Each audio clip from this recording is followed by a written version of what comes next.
அந்த தீபாவளி நாள் ஃபுல் தமிழ்நாடுல எவ்வளவு குடிச்சுக்கிறாங்களோ அதுக்கு மேல வெறும் திருப்பூர் டவுன்ல குடிச்சுக்கிறாங்க. இப்போ சுமார் ஒரு 10 வருஷத்துக்கு முன்னாடி இந்த ஸ்டாட்டிஸ்டிக். அப்ப சமூகம் தன்னுடைய நெறிகளிலிருந்து ரொம்ப டைல்யூட் ஆயிட்டு போறதா நீங்க உணர்றீங்க? இல்ல, நீங்க அவரு தனியான ஆளுன்னு நினைச்சுக்க வேண்டாம். நீங்க ஏதோ போதை எடுக்கிறவங்கன்னா வேற மாதிரி விசித்திரமான ஆளுன்னு நினைச்சுக்க வேண்டாம். நம்ம மாதிரிதான் உங்க மனத்துல ரொம்ப குழப்பம் நடக்குது. இப்போ ரொம்ப கஷ்டம் உட்காருது ஒரு இடத்துல. யார சொன்னாங்க இதை இப்படி வச்சுக்கோங்க நல்லா இருக்கும், இப்படி பிடிச்சா நல்லா இருக்கும், பண்ணிக்குவீங்களா இல்லையா?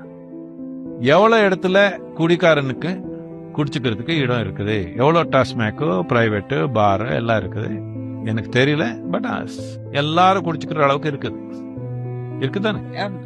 ஆனா எவ்வளவு இடத்துல ஒரு மனிதன் அவன் உள்ளத்துக்காக சும்மா கண்ணுமுடி உட்கார மாதிரி எவ்வளவு இடம் இருக்குது சென்னையில?